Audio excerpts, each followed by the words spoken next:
Bismillahirrahmanirrahim. Assalamualaikum warahmatullahi taala wabarakatuh. Kita berjumpa lagi di channel Pok Nikdin, channel yang membincangkan topik-topik ekonomi dan bisnes bagi membantu anda menjadi usahawan yang lebih cemerlang di dalam mentadbir, mengurus dan memimpin perniagaan masing-masing.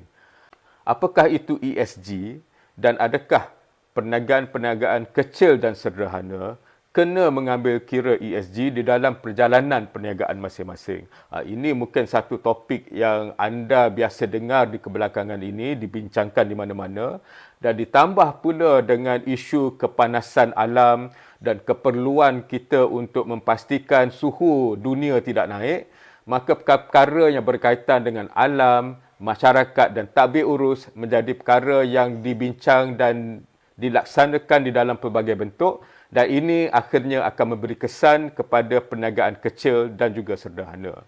Sebelum kita membincangkan topik ini dengan lebih mendalam, sekiranya tuan-tuan dan puan-puan mendapat manfaat daripada video-video yang dikongsikan di channel Pok Nikdin ini, sebarkan video-video kami di kalangan rakan-rakan usahawan anda.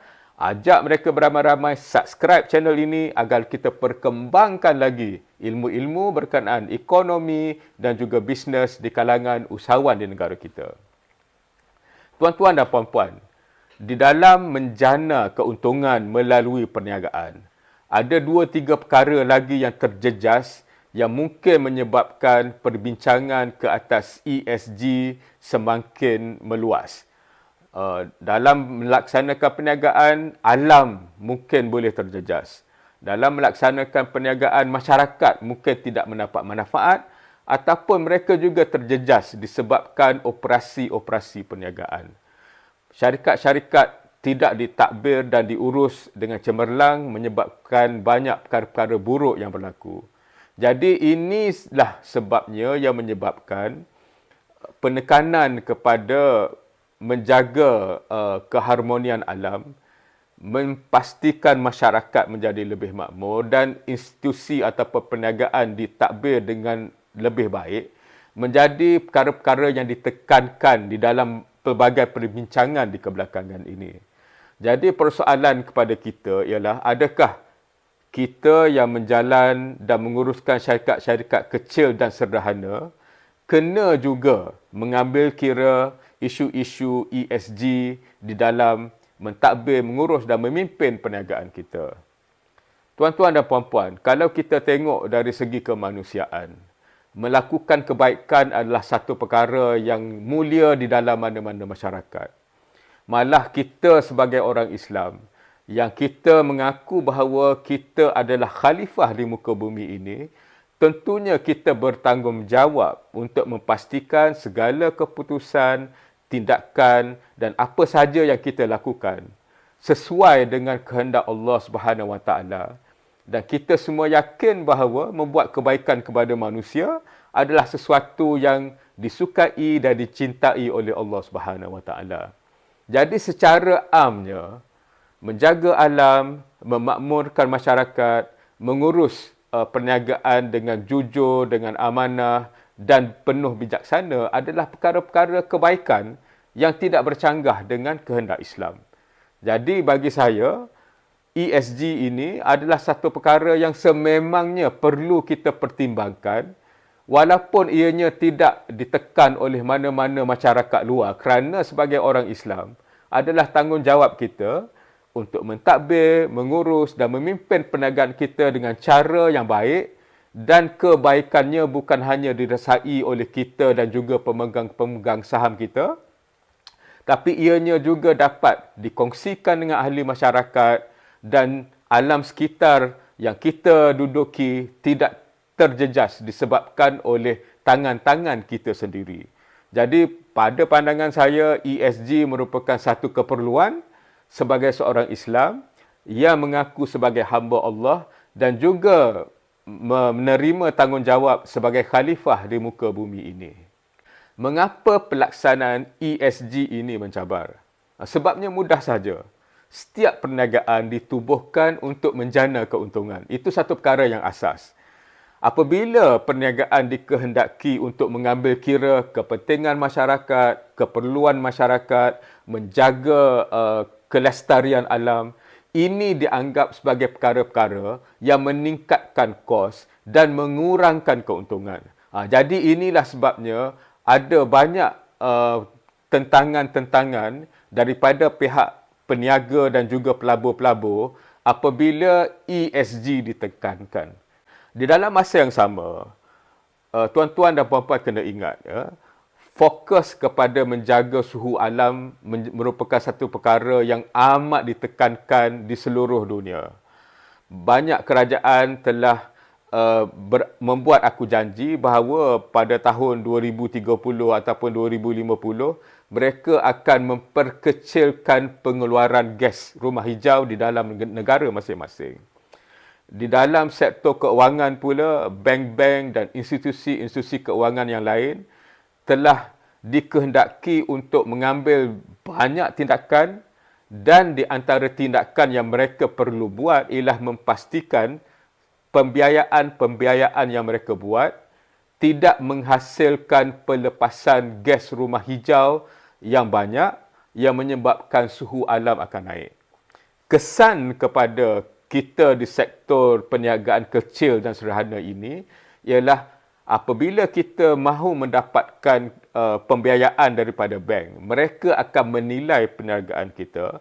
Mereka akan tanya sama ada kita ada agenda ESG. Mereka akan tanya sama ada kita ada agenda yang bertujuan untuk mengurangkan pelepasan gas-gas rumah hijau.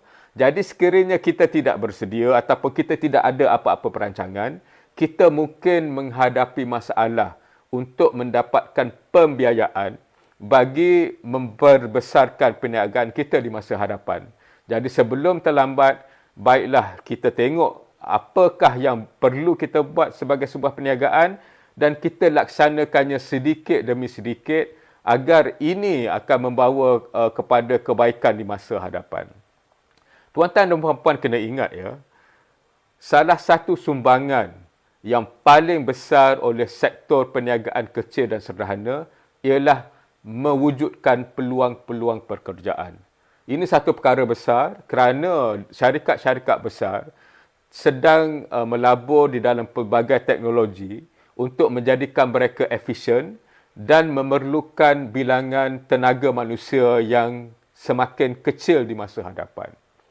Di dalam masa yang sama, bilangan penduduk di dalam mana-mana masyarakat sentiasa berkembang.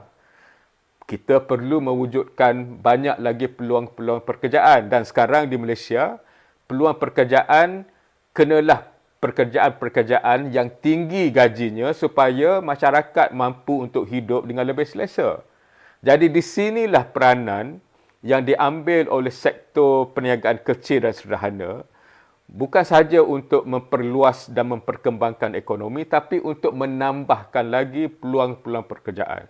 Jadi, itu merupakan satu sumbangan kepada masyarakat yang besar. Jadi, secara langsung atau tidak langsung, tuan-tuan sebenarnya telah menyumbang kepada ESG di dalam negara kita. Apa yang perlu dibuat ialah dengan meneliti kembali perjalanan perniagaan kita, fokus perniagaan kita, cara kita beroperasi, dan mungkin ada banyak lagi peluang untuk kita memperluaskan lagi manfaat kepada masyarakat, memastikan alam sekitar tidak terjejas, tetapi di dalam masa yang sama meningkatkan lagi keuntungan yang kita jana untuk pemegang-pemegang saham. Jadi inilah pemikiran yang bagi saya lebih proaktif, lebih positif, yang membolehkan kita mengambil kira ESG dengan semangat yang betul, dengan mengingati bahawa kita ini hamba Allah dan khalifah Allah, dan menjadikan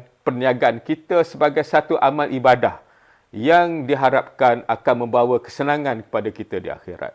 Jadi, saya ingin tinggalkan tuan-tuan dan puan-puan dengan pemikiran ini. Semoga kita tidak melihat ESG sebagai satu perkara asing yang ditekankan ke atas kita, yang dibawa daripada masyarakat luar, tapi sebenarnya ianya merupakan satu kewajipan kita sebagai hamba Allah dan khalifah Allah. Cuma, macam mana kita laksanakannya, kita kena kaji betul-betul, rancang betul-betul, laksana betul-betul, dan ini insya-Allah akan membawa kebaikan bukan saja kepada kita tetapi kepada masyarakat dan memastikan muka bumi ini terjaga, suhu tidak meningkat seperti mana yang ditakutkan dan anak cucu kita diwariskan dengan bumi yang lebih makmur agar mereka dapat meneruskan kehidupan mereka dengan lebih baik. Sekiranya tuan-tuan dan puan-puan mendapat manfaat daripada perbincangan pada hari ini, sebarkan video-video di channel Pok Nidin ini kepada rakan-rakan usahawan anda. Ajak mereka ramai-ramai untuk subscribe channel ini agar kita sebarkan lagi ilmu dan pengetahuan berkenaan ekonomi dan juga bisnes di kalangan usahawan negara kita. Jadi ingat, ESG bukan satu perkara asing. Kita sebagai hamba Allah, sebagai khalifah Allah, kena memastikan kita beribadah melalui perniagaan kita. Kita kena pastikan kebaikan disebar melalui perniagaan kita. Jadi, menjaga alam sekitar, memakmurkan masyarakat, mengurus dan mentadbir organisasi dengan penuh tanggungjawab adalah satu perkara yang perlu kita lakukan untuk mendapatkan redha Allah di dunia dan juga di akhirat. Sekian, wabillahi taufiq wal hidayah. Assalamualaikum warahmatullahi taala wabarakatuh.